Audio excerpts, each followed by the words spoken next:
Dear students, good morning to all of you. आज हम NEET और जेई के स्टूडेंट्स के लिए रोटेशनल मोशन का एक और लेसन लेके आए हैं 6F। इसके पहले मैंने 5 लेसन आपको बतलाए थे और कहा था कि बड़ा इम्पोर्टेंट टॉपिक्स है, इसमें हमें वैरायटी ऑफ क्वेश्चंस करने हैं, बहुत सारे क्वेश्चंस करने हैं ताकि सभी तरह के क्वेश्चन को सॉल्व करने के कॉन्सेप्ट्स हमको क्लियर हो सकें। तो चलिए इस लेसन का पहला क्वेश्चन आपके सामने बोर्ड पे लिखा हुआ है। तो क्वेश्चन ज़रा पढ़िए, वीडियो पॉज कीजिए और 1 मिनट में क्वेश्चन को सॉल्व कीजिए। क्वेश्चन है, a thin uniform rod of length L is bent at its midpoint O इसका मिड पॉइंट है, as shown in the figure the distance of center of mass from the point O is। तो अब इस rod का centre of mass point O से कितनी distance पर होगा ये हमको बतलाना है। ये एंगल हमको दे रखा है थीटा। तो ऐसा बच्चों वीडियो पॉज करो, 1 मिनट में क्वेश्चन सॉल्व करो, आंसर आपके सामने लिखे हुए हैं।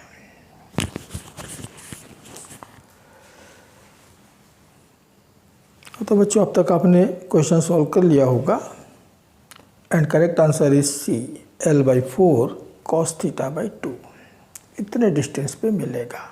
कहाँ से? पॉइंट O से। ठीक है, चलिए इसको सॉल्व करने के लिए हम हॉरिजॉन्टल पार्ट को ही x एक्सिस ले लेते हैं। x एक्सिस, तो ये जो है x एक्सिस साथ में पाई माइनस थीटा एंगल पे होगा, 180 माइनस थीटा एंगल पर होगा और O से जाने वाली परपेंडिकुलर लाइन को बना लेते हैं y एक्सिस। अब इतने को हम एक रॉड माने जिसकी लेंथ L/2, मास भी M/2 होगा, पूरे रॉड का आधा, और उसका सेंटर ऑफ मास इसके सेंटर पे मिलेगा। यहाँ पर कितना मास? M/2। यहाँ से यदि हम डिस्टेंस देखें तो L/2 का भी आधा हुआ यानी L/4, और ओरिजिन के लेफ्ट में है माने नेगेटिव साइड, तो माइनस L/4 और y कोऑर्डिनेट तो 0 हुआ। तो पहला मास M/2 का कोऑर्डिनेट की पोजीशन माइनस L/4 0 हुआ। इसका भी सेंटर ऑफ मास इसके सेंटर पर ही होगा। कितना मास होगा? तो अगेन M/2। किस पोजीशन पर होगा इसको जानने के लिए यहाँ से परपेंडिकुलर ड्रॉ कर देते हैं। तो ये हो गया x और ये हो गया इसका y कोऑर्डिनेट। ये पूरी रॉड का आधा लेंथ है L/2, तो उसका भी आधा हो गया L/4। तो ये L/4 यहाँ पर हाइपोटेनस बना, तो x/L/4 the base upon hypotenuse it is equal to the cos theta. Theta की जगह हो गया पाई माइनस थीटा, तो x is equal to L/4 और कॉस पाई माइनस थीटा होता है माइनस कॉस थीटा, इतना। और y कोऑर्डिनेट ऐसे निकालो तो y/L/4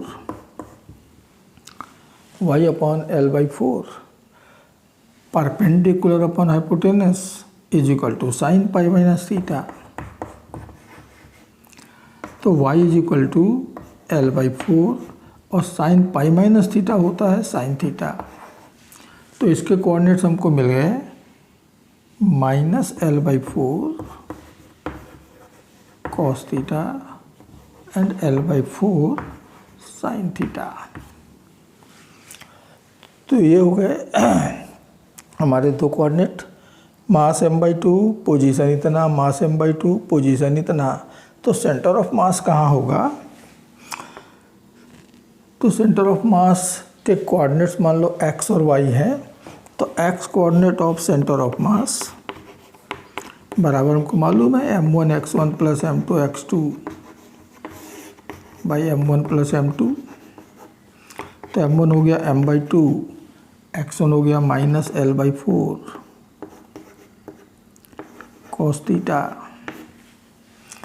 m2 is again m/2, x2 हो गया x1 minus l/4,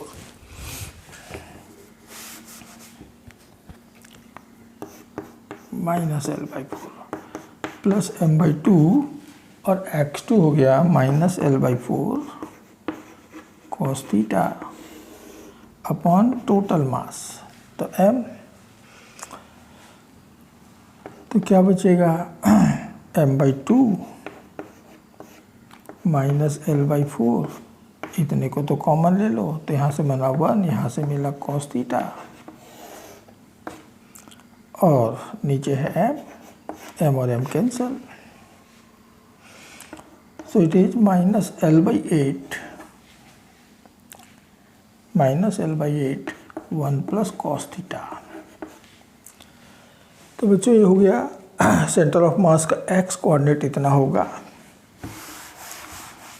y coordinate क्या मिलेगा, तो वैसे ही sigma my upon sigma m, तो पहला तो 0 है तो m/2 इंटू 0 प्लस दूसरा आ गया m/2 l/4 sine theta upon the total mass m। तो ये तो 0 हो गया, m कैंसिल हो गया, तो क्या मिलेगा l/8 साइन थीटा। ये सेंटर ऑफ मास का y कोऑर्डिनेट मिल गया। अब हमको O से उसके डिस्टेंस निकालना है। O का कोऑर्डिनेट 0 0, तो एक पॉइंट ये है सेंटर ऑफ मास, दूसरा पॉइंट ये है ओरिजिन, इनके बीच का डिस्टेंस। तो कोऑर्डिनेट ज्योमेट्री कहता है डिस्टेंस कितना होता है, यानी तो दो पॉइंट के बीच का डिस्टेंस बराबर होता है x1 माइनस x2 का square plus y1 minus y2 का स्क्वायर। तो x1 हो गया minus l/8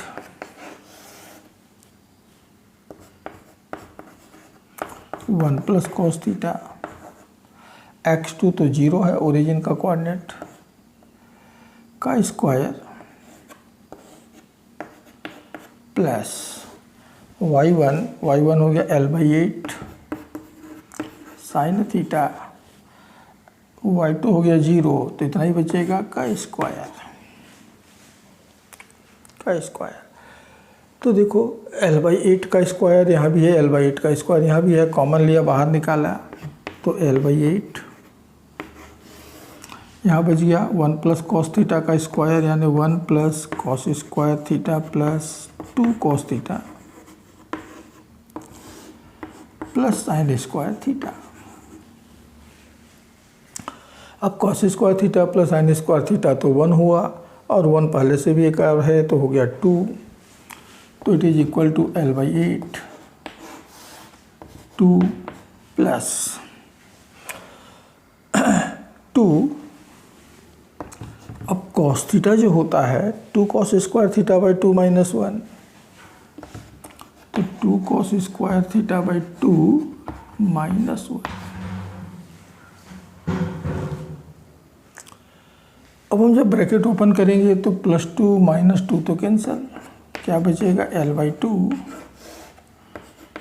2 into 2 4 cos square theta by 2।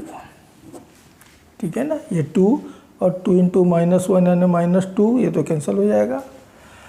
इस पूरे का स्क्वायर रूट निकल आया 2 कॉस थीटा बाई 2, तो 2 से 2 कैंसिल, बच गया 4। तो कितना आ गया l/4 कॉस थीटा बाई 2। तो इस तरह से बेंड करने के बाद अब जो सेंटर ऑफ मास मिलेगा उसका पॉइंट O से जो डिस्टेंस है वो l/4 कॉस थीटा बाई 2 के बराबर होगा।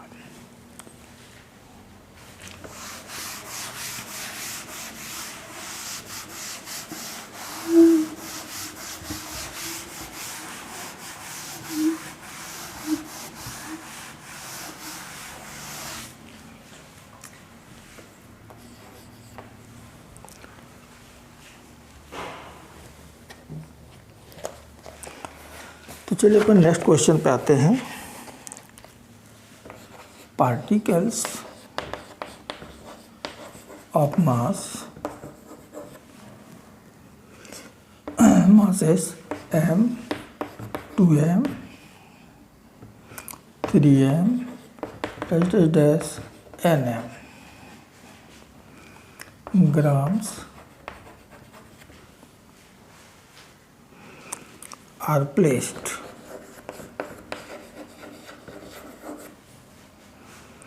on the same line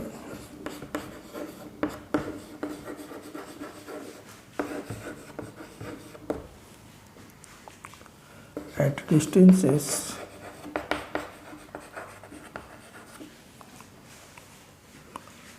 L, 2L, 3L and L centimeter from a fixed point.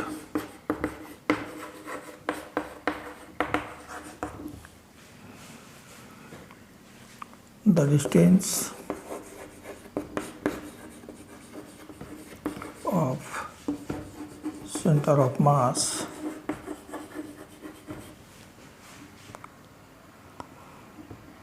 from the fixed point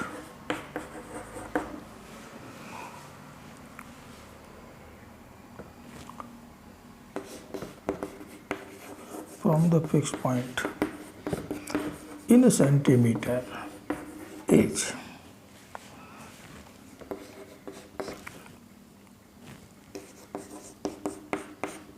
2n plus 1 L by 3 L upon n plus 1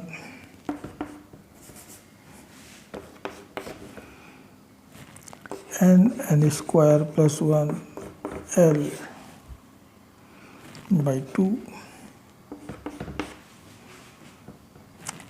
2L and n square plus 1। हाँ तो बच्चों फिर से video pause करो, 1 minute में question solve करो।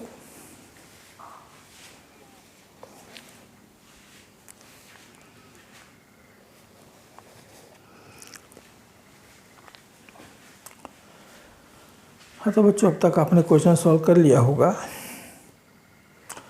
अब centre of मास की पोजीशन बराबर होगा sigma M X by sigma M, सारे मास और उसके पोजीशन के प्रोडक्ट का सम अपॉन सारे मासेस का सम। तो क्या मिल रहा है, पहला mass is the M, position उसकी एल, तो m इंटू एल, प्लस दूसरा मास 2m, पोजीशन उसकी 2l, तो 2m into 2l, plus 3m into 3l, plus इस तरह से nm into nl divided by सारे मास का सम। तो सारे मास का सम m plus 2m plus 3m plus nm।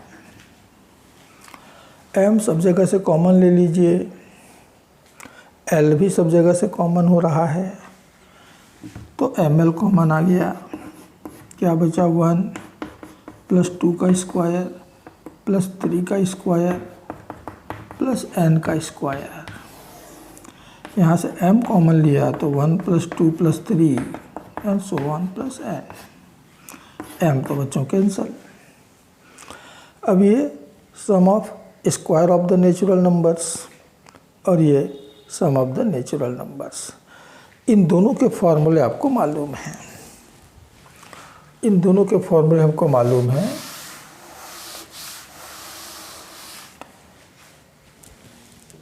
कि sigma N square is equal to N N plus 1 2n plus 1 by 6 होता है, और नेचुरल नंबर का सम यानी सिग्मा एन ये एन एन प्लस 1 बाई 2 मिलता है। तो दोनों फॉर्मूले यहाँ पर रख देते हैं। तो सेंटर ऑफ मास की पोजीशन मिल गई L n plus 1 2n plus 1 by 6 upon n plus 1 by 2, इतना। तो n cancel, n plus 1 cancel, 2 से 6 कैंसल, तो 3 बचेगा। तो कितना आ गया? 2n plus 1 L by 3 means first answer is the correct answer. तो चलिए नेक्स्ट क्वेश्चन में हम आते हैं।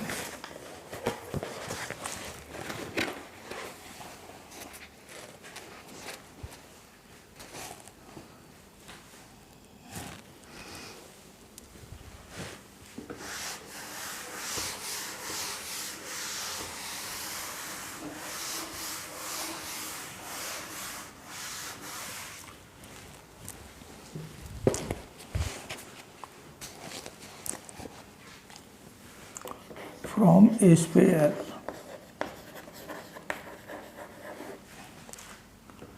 of radius 1 meter,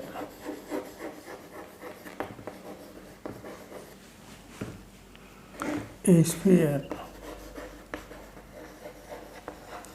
of radius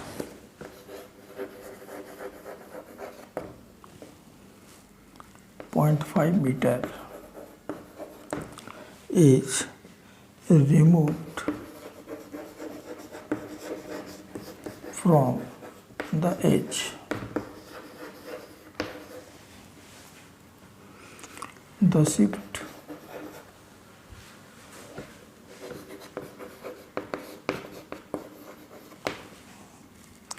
in the center of mass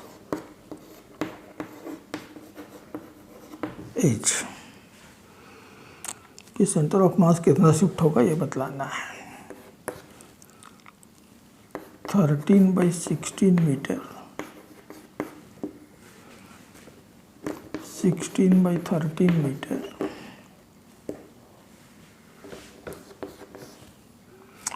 14/13 metre,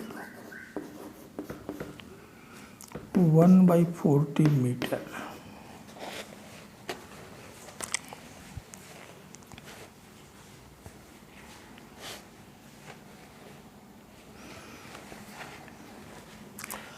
तो बच्चों क्वेश्चन वीडियो जो है 1 मिनट के लिए पॉज कर लो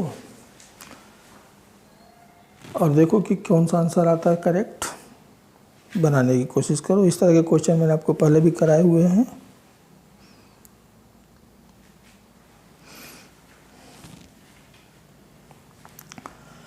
हाँ तो बच्चों अब तक आपने क्वेश्चन सॉल्व कर लिया होगा। एक स्फीयर है जिसका रेडियस 1 मीटर कहता है,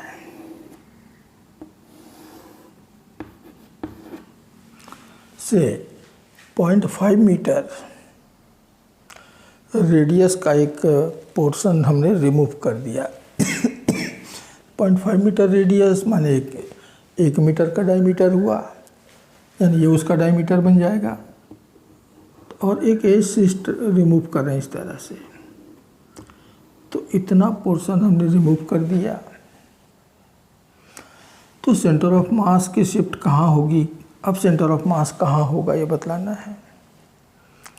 भाई पहले पूरा स्फीयर था तो centre of mass centre O पर था, अब इतने को हमने खाली कर दिया। तो अब जो सेंटर ऑफ मास बनेगा वो कहाँ बनेगा? क्योंकि अब मास केवल इतने में है, अब इतने पोर्शन में मास बचा। ध्यान देना कि it is a sphere, it is a sphere. तो जितने पोर्शन को हम रिमूव करते हैं उतनी जगह पर हमने नेगेटिव मास रख दिया, ये मान लेते हैं। तो स्फीयर का पॉजिटिव मास और आपने जो रखा है वो नेगेटिव मास, ये दोनों एक दूसरे को कैंसिल कर देते हैं और उतना पोर्शन जो है वो खाली हो जाता है। ठीक है, तो चलिए mass of per unit volume,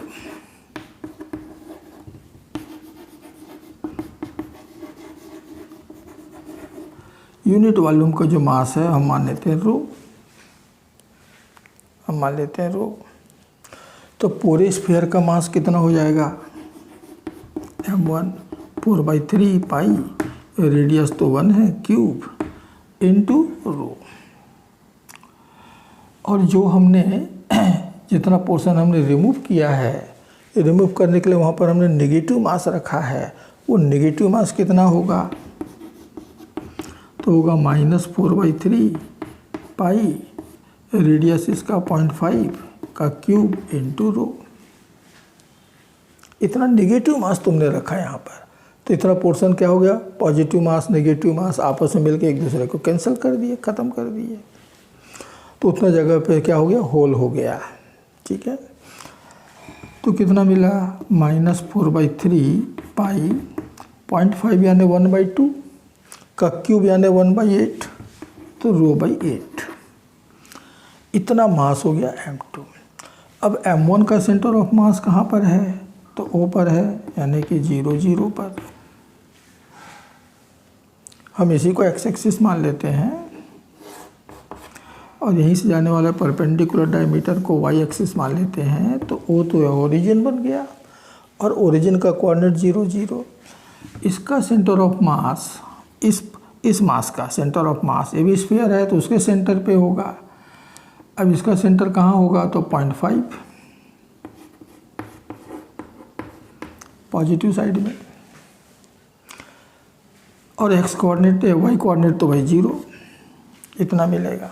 तो केवल मास जो है x कोऑर्डिनेट, सेंटर ऑफ मास दोनों ही x कोऑर्डिनेट पर ही है, तो पूरे बॉडी का भी सेंटर ऑफ मास, बचे हुए बॉडी का जो सेंटर ऑफ मास है वो x कोऑर्डिनेट पर ही मिलने वाला है। y कोऑर्डिनेट तो दोनों के 0 हो गए, तो अपने को केवल x कोऑर्डिनेट निकालना है। x कोऑर्डिनेट कहाँ होगा? तो x coordinate of the centre of mass is m1 x1। तो m1 जो भी है इंटू 0 तो 0 हो गया, प्लस m2, तो m2 की जगह आ गया -4/3 पाई ρ8 इतना। और इसका x कोऑर्डिनेट है 0.5 यानी कि 1/2 1/2। ठीक, अपॉन द टोटल मास, दोनों को जोड़ेंगे तो क्या मिला? 4/3 पाई रो -4/3 पाई ρ/8 यहाँ मिलेगा। ठीक है बच्चों, तो देखिए 4/3 पाई सब जगह से कैंसल, रो सब जगह से कैंसल, तो 4/3 रो कैंसिल हो रहा है तो क्या बच रहा है? -1/16 है ना। 4/3 के पाई और रो इतना हमने सब जगह से कॉमन लेके कैंसिल कर दिया, तो क्या बच रहा है वहाँ पर? 1/16। यहाँ से बचा 1 -1/8। 4/3 पाई रो कॉमन निकाले कैंसिल हो गया, तो इतना बचेगा। तो इट इज -1/16 अपॉन 8 - 1 यानी 7/8। तो -1/16 इंटू 8/7, तो 8 से कैंसिल किया 2, तो इट इज -1/14। तो सेंटर ऑफ मास अब कहाँ मिलेगा? -1/14 मीटर पर, यानी यहाँ से निगेटिव इस तरफ आ गया। तो दोनों के बीच का डिस्टेंस कितना हुआ? इन दोनों के बीच का डिस्टेंस निकालना है हमको। तो डिस्टेंस हो गया, ये 0 है, ये -1/14 है, तो शिफ्ट कितना हुआ? तो शिफ्ट हो गया x1 माइनस x2, x1 0 था, -1/14, सो इट इज 1/14 मीटर। तो इतने मीटर का शिफ्ट यहाँ पर मिलने वाला है। ठीक है, तो इस तरह के क्वेश्चन के लिए जितना पोर्शन हम रिमूव कर रहे हैं उतनी जगह पर नेगेटिव मास मान लीजिए कि हमने रख दिया, तो बॉडी का पॉजिटिव मास हमारे द्वारा रखा गया नेगेटिव मास एक दूसरे को ख़त्म कर देते हैं और उतनी जगह पे होल बन जाता है, ये मानना है। तो पूरा बॉडी आपका m1 जो दिया हुआ है और जो नेगेटिव मास हमने रखा वो m2। पूरे बॉडी का सेंटर ऑफ मास कहाँ था ये निकाल लीजिए, x1 y1। आपका जो नेगेटिव मास है उसका सेंटर ऑफ मास कहाँ होगा, x2 y2। ये सारी बातें आपको मालूम हो गई तो आप सेंटर ऑफ मास की पोजीशन निकाल सकते हो और वहाँ से जो भी पूछे, जैसे यहाँ पर शिफ्ट पूछा था कि कितना सरका है, सेंटर ऑफ मास कितना सरक गया है, शिफ्टिंग है, वो निकालना था तो हमने निकाल लिया। तो इस तरह क्वेश्चन में आपको एक नेगेटिव मास एज्यूम करना पड़ेगा तो क्वेश्चन आपका जल्दी बनेगा। ठीक है, तो चलिए बिल्कुल ऐसे ही क्वेश्चन, ऐसा ही एकदम बिल्कुल ऐसे ही क्वेश्चन, बॉडी थोड़ा बदल रहा हूँ बस।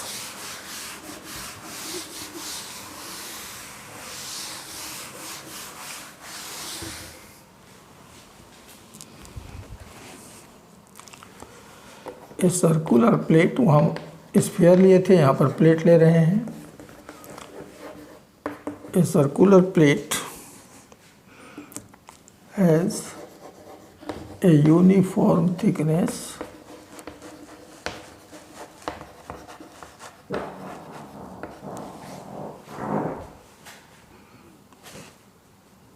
and has a diameter 56 centimeter. A circular disc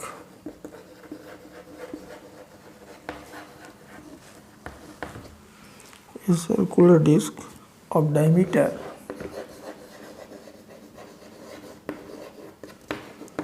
42 centimeter is removed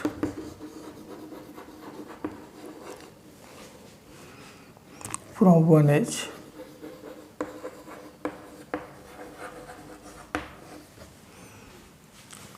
of the plate.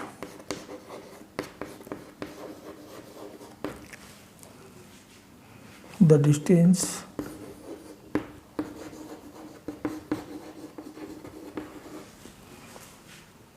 of center of mass of remaining portion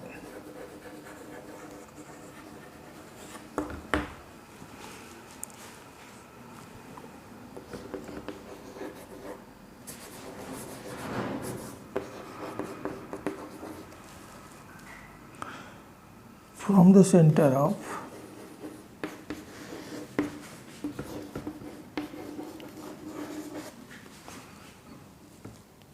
the plate is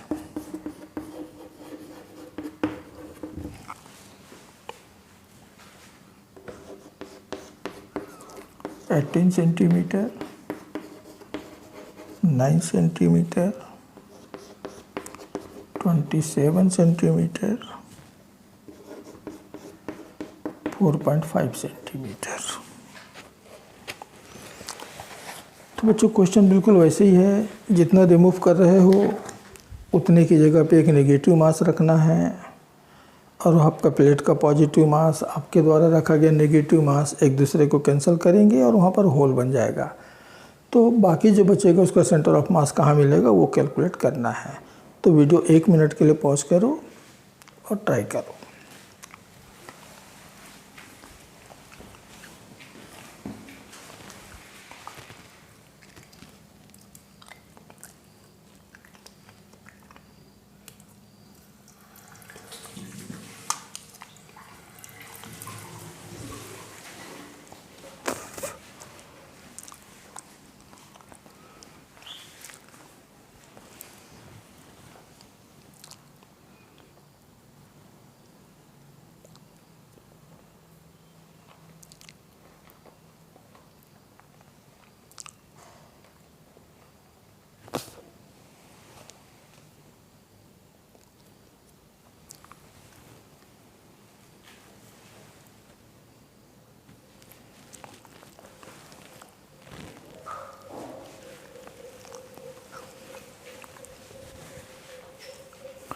हाँ तो बच्चों अब तक आपने क्वेश्चन सॉल्व कर लिया होगा और करेक्ट आंसर मिला होगा आपको बी।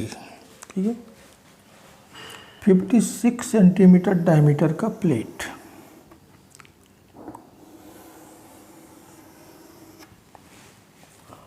ये प्लेट इसी के दो परपेंडिकुलर डायमीटर आपके एक्स और वाई, तो इसका सेंटर हो गया आपका ओरिजिन और इस पूरे प्लेट का सेंटर ऑफ मास ओरिजिन पे मिलेगा। इसका डायमीटर 56 है, तो ये तो हो गया 28 सेंटीमीटर रेडियस। अब हमने जो पोर्शन रिमूव किया है उसका डायमीटर 42 सेंटीमीटर का है, यानी रेडियस जो है वो 21 सेंटीमीटर का है, और इस एज से निकाला है। तो यहाँ से 21 यानी ये हो गया मान लीजिए, तो ये उसका सेंटर होगा, और इतना पोर्शन हमने रिमूव किया।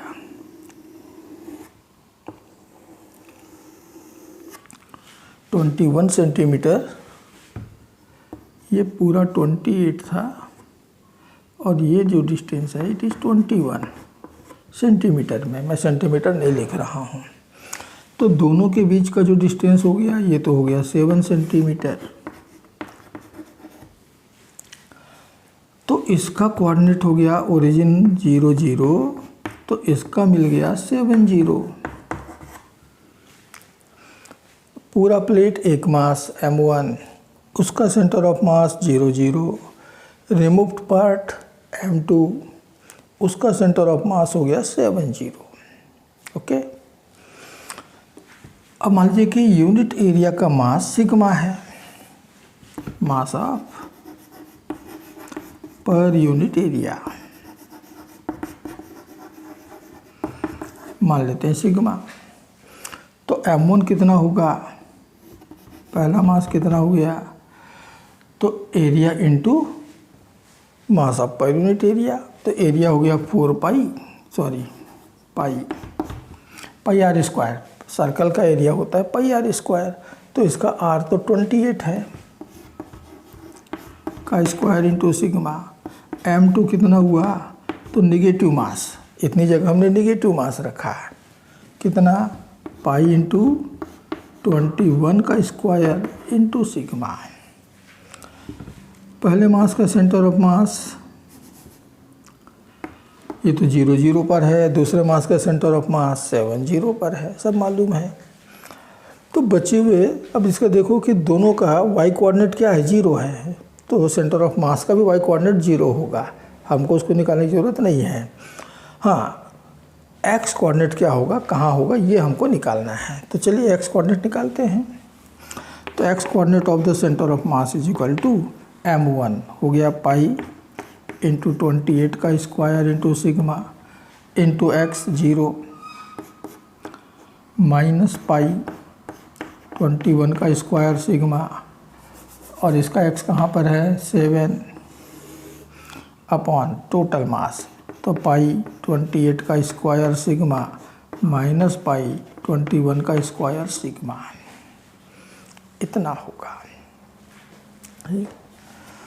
तो ये तो 0 हो गया, क्या बचा minus pi into 21 into 21 into sigma into 7 upon pi common दोनों जगह से, 7 का स्क्वायर दोनों जगह से कॉमन निकलेगा, तो 7 इंटू 7, सिग्मा भी कॉमन निकला, तो यहाँ से बच गया 4 का स्क्वायर 16, यहाँ बचा 7 निकाल लिया तो 3 बचा, 3 का स्क्वायर 9। ठीक है, तो देखो पाई कैंसल, 7 से कैंसिल किया तो 3 बार, 7 से कैंसिल किया तो फिर 3 बार, सिग्मा पूरा कैंसिल, 16 माइनस 9 ये भी 7 और ये 7 कैंसिल, तो क्या बचा -9, यानी सेंटर ऑफ मास यहाँ से -9 इधर होगा। तो पहले तो centre of mass x axis पर 0 पर था, अब centre of mass x axis पर -9 पर आ गया, तो कितना शिफ्ट हुआ, कितने डिस्टेंस से हट गया, तो 9 सेंटीमीटर से हटा है। लेफ्ट में हटे चाहे राइट में हटे, हटा तो कितने शिफ्ट हुआ 9 सेंटीमीटर के बराबर।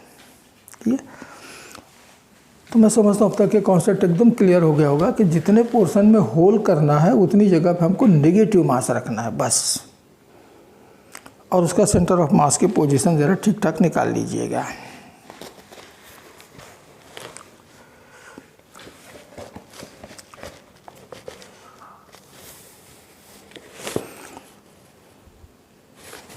तो चलिए नेक्स्ट क्वेश्चन पे बनाते हैं।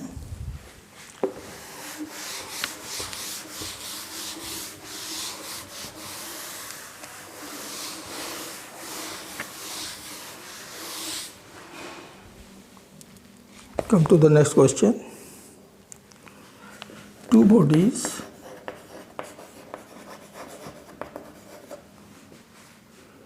of masses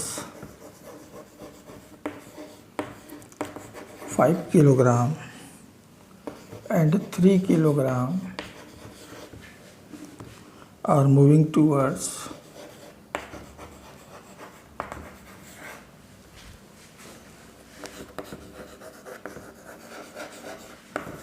each other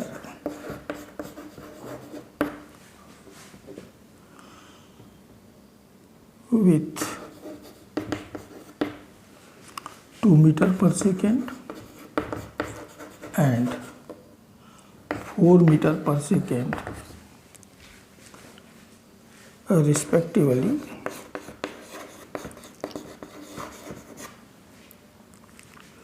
The velocity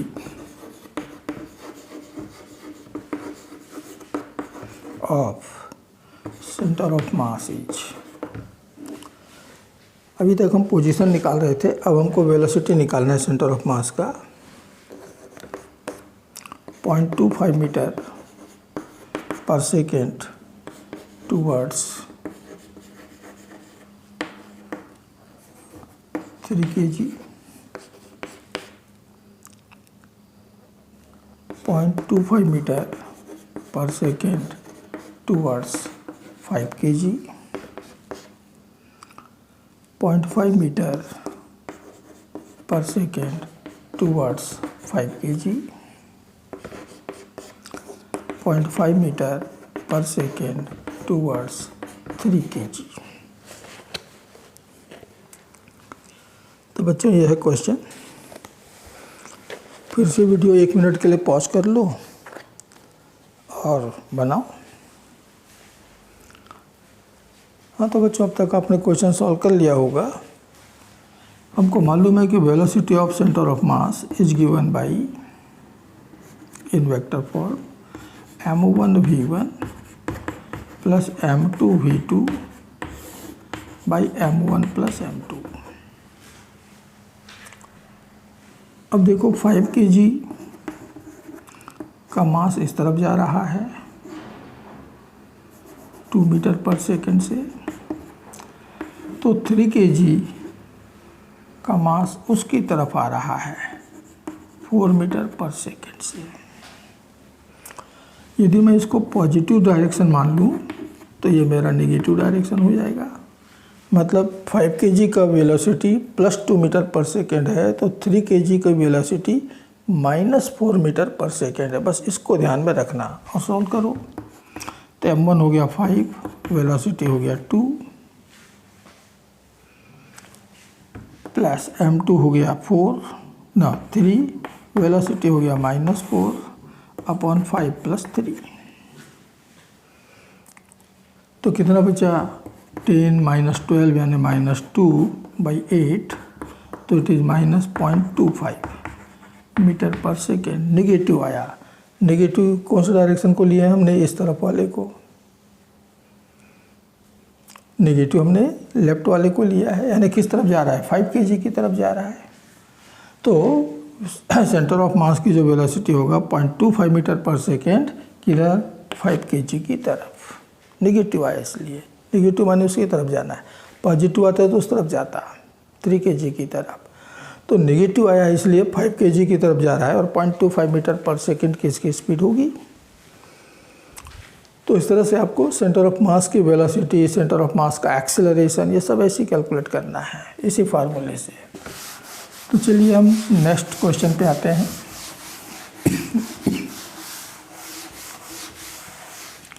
ये क्वेश्चन तो बहुत आसान था।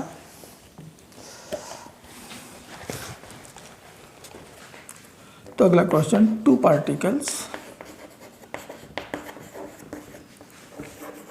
each of the same mass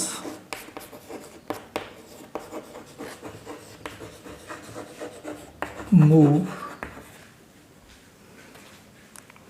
due north and due east respectively with the same velocity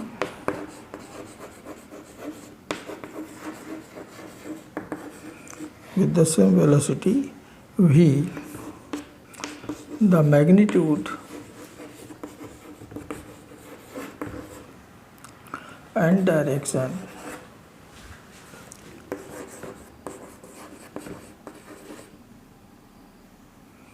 of the velocity of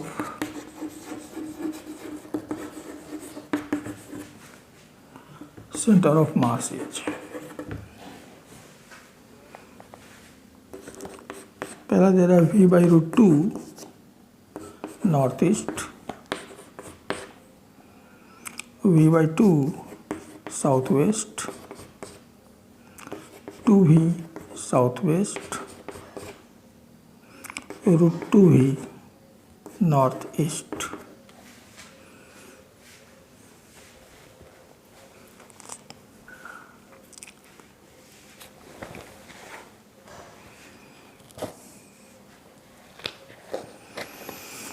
तो बच्चों फिर से 1 मिनट को लिए वीडियो पॉज कर लो और कोशिश करो बनाने की, देखते हैं।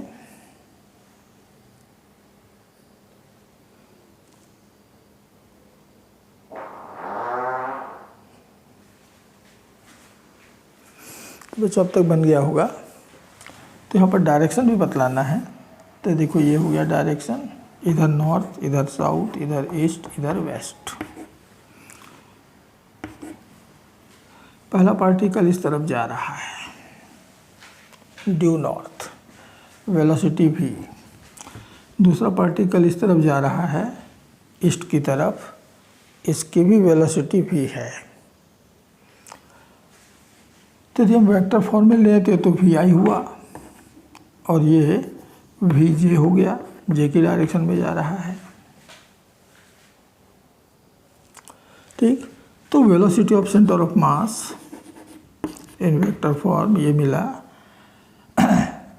मान लो जी कि हर एक पार्टिकल का मास m है, तो m into V I plus m into V J upon m plus m, right. तो m भी तो कॉमन आ गया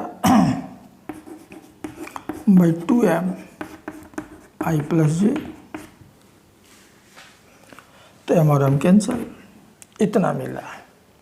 अब हमें और ये किस डायरेक्शन मिलेगा, तो दोनों के बिल्कुल बीचों बीच, इन दोनों का रिजल्टेंट इधर मिलेगा। ठीक है ना। वेलोसिटी ऑफ सेंटर ऑफ मास इस तरफ जा रहा है, यानी नॉर्थ और ईस्ट के बीच में। तो नॉर्थ ईस्ट कहते हैं इसको। तो या तो ये होगा या फिर ये होगा, नॉर्थ ईस्ट डायरेक्शन में। साउथ वेस्ट कहता है तो साउथ वेस्ट तो इधर हो जाता है, अपोजिट नहीं जा रहा है, इस तरफ जा रहा है। ठीक है, नॉर्थ ईस्ट। इसका मैग्नीट्यूड निकालें, मैग्नीट्यूड तो बराबर हो गया v/2 और रूट आई के कोफिशिएंट का स्क्वायर, तो आई का कोफिशिएंट 1 है, प्लस जे के कोफिशिएंट का स्क्वायर अगेन 1, और दोनों का सम का रूट। ये मैग्नीट्यूड निकालने का तरीका है वेक्टर का। तो 1 का स्क्वायर 1 हो गया, ये भी 1 हो गया, 2 √2 से 2 को डिवाइड करेंगे तो क्या आ जाएगा v/√2। तो सेंटर ऑफ मास की वेलोसिटी का मैग्नीट्यूड v/√2 है और डायरेक्शन नॉर्थ ईस्ट की तरफ है। तो पहला आंसर आपका करेक्ट होगा।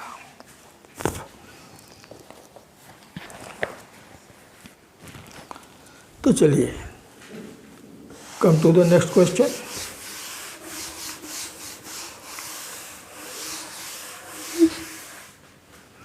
Come to the next question.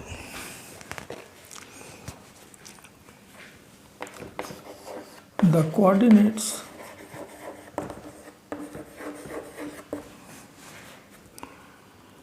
of center of mass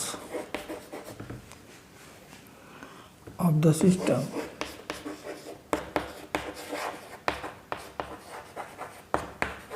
is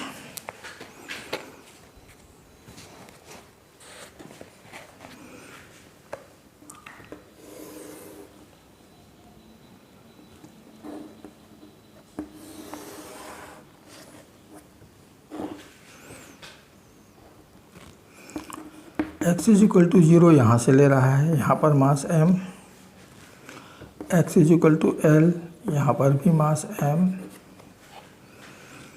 और x is equal to 2l, यहाँ पर मास 3m, और y is equal to l, और यहाँ भी मास m। तो इस पूरे सिस्टम के कितने पार्टिकल हो गए? 4 पार्टिकल्स, 1 2 3 4 के सेंटर ऑफ मास का कोऑर्डिनेट आपको बताना है।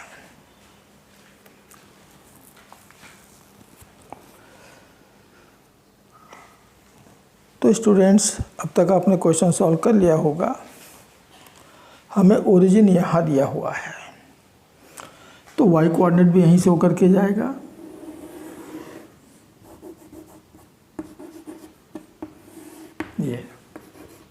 ये वाई कोऑर्डिनेट, और इधर हो गया आपका एक्स कोऑर्डिनेट। तो पहले मास के कोऑर्डिनेट्स हो गए 0 0, सेकेंड मास का हो गया L 0, इस वाले मास का हो गया 2L 0, और इस वाले मास का कोऑर्डिनेट, तो कोऑर्डिनेट कहते हैं एक्स कोऑर्डिनेट तो L है, वाई कोऑर्डिनेट भी L, यानी L L हुआ। ठीक है ना। इसको आप ओरिजिन नहीं ले रहे हो, हमको ओरिजिन इसको लेने के लिए बोल रहा है क्वेश्चन। यहाँ पर 0 दिया हुआ है, ठीक है ना, तो यहाँ से निकालना होगा। तो चलिए, सारे मासेस मालूम, और अच्छा, इसका आंसर मैंने नहीं लिखा शायद। आंसर थे 0 0, 1.33L, 0.167L, LL 0.33L और 1.67L, ये कोऑर्डिनेट थे।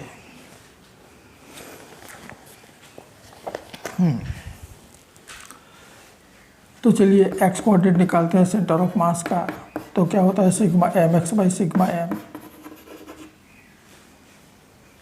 तो सारे मास सारे एक्स पोजीशन के प्रोडक्ट का सम, तो पहले का तो 0 हो गया, दूसरा हुआ m इंटू एल, तीसरा हुआ 3m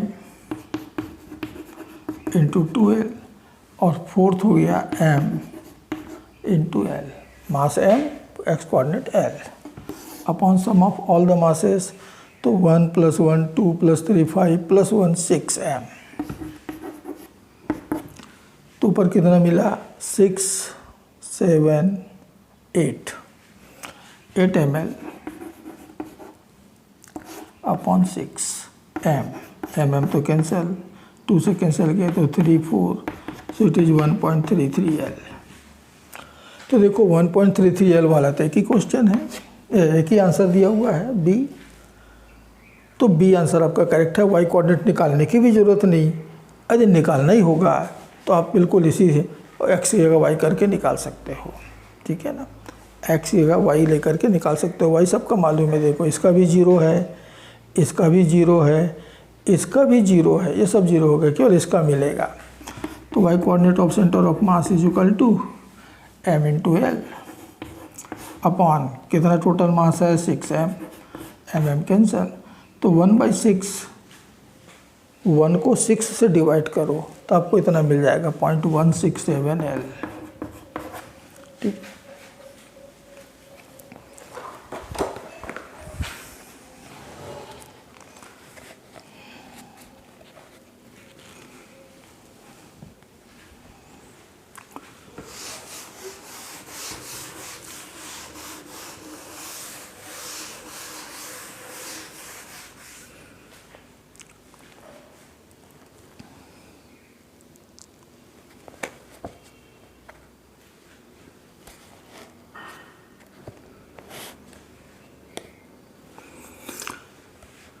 तो बच्चों नेक्स्ट क्वेश्चन और इस लेसन का लास्ट क्वेश्चन। अभी तक आपने कुछ क्वेश्चन किए थे मास रिमूव करने वाले, अब मैं दे रहा हूँ मास ऐड करने वाले कि एक मास यदि हम और ऐड कर दें तो क्या होता है। A uniform disc of diameter r/2 is put over another uniform disk of diameter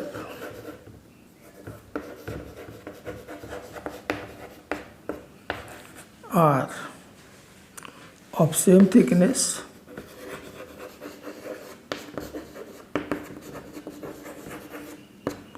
and density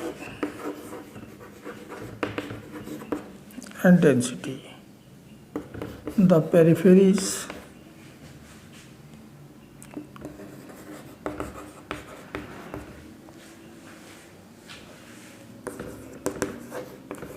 of two discs touch each other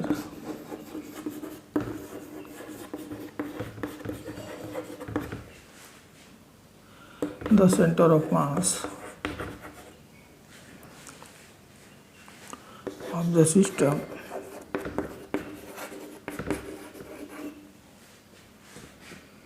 from center of big disk H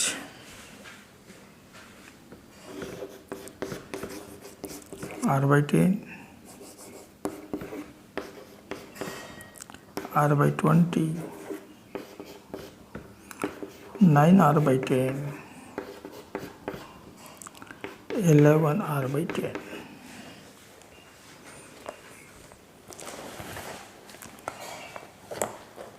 यहाँ पर मास ऐड किया जा रहा है, रिमूव नहीं किया जा रहा है, ऐड किया जा रहा है, यानी पॉजिटिव मास आपने रखा है। बस वहाँ नेगेटिव रखते थे, यहाँ पर पॉजिटिव रखते हैं। तो बच्चों 1 मिनट के लिए वीडियो पॉज करो और क्वेश्चन बनाओ।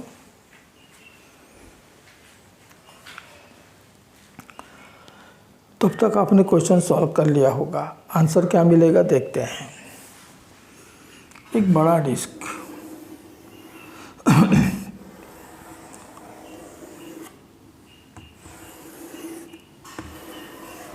इसका सेंटर कहता है, इसका रेडियस नहीं, इसका डायमीटर r है, इसका डायमीटर r है, रेडियस r/2 और इसके ऊपर एक छोटा डिस्क रख रहा है जिसका डायमीटर r/2 है, यानी जितना इसका रेडियस है उतना उसका डायमीटर है। इस तरह से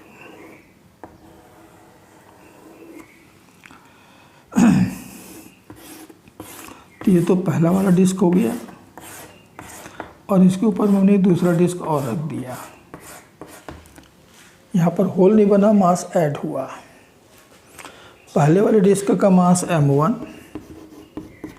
बराबर हुआ पाई r/2 का स्क्वायर एरिया, और यूनिट एरिया का मास मान लेते हैं सिग्मा इतना, और उसका सेंटर ऑफ मास हो गया 0 0 पर, इसी को हम ओरिजिन मान रहे हैं 0 0।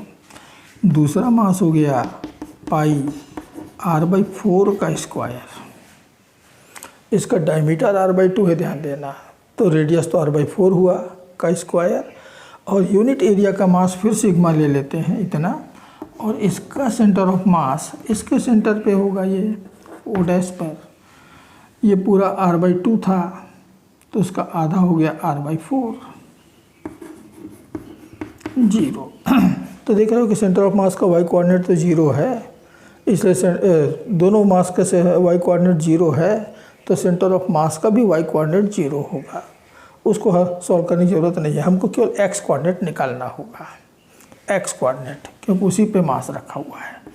तो X coordinate of centre of mass is m1 into 0, ये तो 0 हो गया, प्लस m2 इतना पाई r/4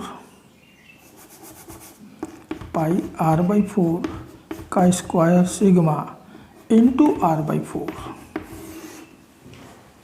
एक्स कोऑर्डिनेट इसका r/4 पर है, upon sum of the masses, तो पाई r/2 का square sigma plus pi r/4 का स्क्वायर सिग्मा, इतना। तो पाई r स्क्वायर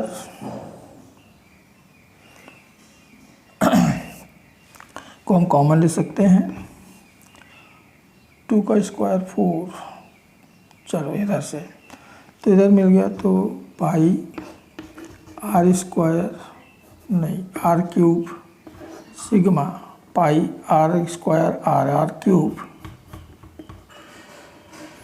सिग्मा अपॉन 4 का स्क्वायर इंटू 4,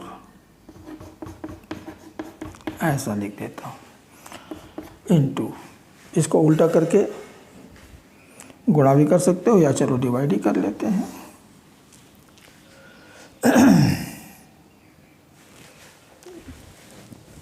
ऊपर लेता हूँ,